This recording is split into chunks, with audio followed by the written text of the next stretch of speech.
आता घोडेबाजार कसा झाला ते मलाही माहिती आहे असं सुप्रिया सुळेंनी म्हटलंय। भाजपने मला तोंड उघडायला लावू नये असा इशारा सुप्रिया सुळेंनी दिलेला आहे। काँग्रेसप्रमाणे भाजपने बदमाशी केली नाही असं म्हणत बावनकुळेंनी प्रत्युत्तर दिलंय।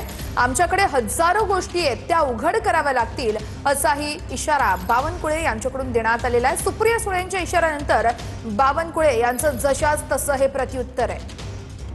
सत्ताधारी भाजपकडनं अशा प्रतिक्रिया येत आहेत की महाविकास आघाडी नाही तर माघार पार्टी आता याला म्हणावं लागेल। भारतीय जनता पक्षाने मला तोंड उघडायला लावू नये, त्याच्यामुळे मी सुसंस्कृतपणे काही बोलत नाहीये, कारण का माझा तो स्वभावही नाहीये आणि विधानसभेत लोकसभेत ताकदीने लढूच त्यांच्या विरोधात आम्ही।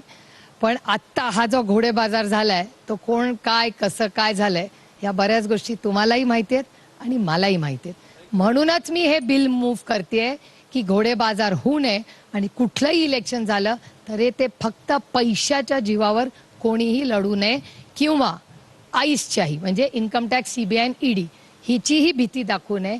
सुप्रियाताई, माझी विनंती आहे तुम्ही असं बोलू नका।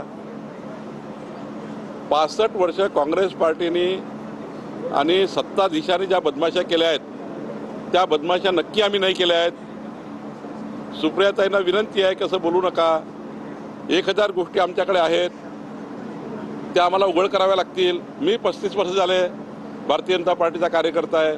मी अनेक सरकार बघितले आहेत, त्यामुळं हात जोडून विनंती आहे की असं बोलू नका। महाराष्ट्राला बदनाम करू नका, महाराष्ट्राचे संस्कार संस्कृती घालवू नका, असं करू नका अशी विनंती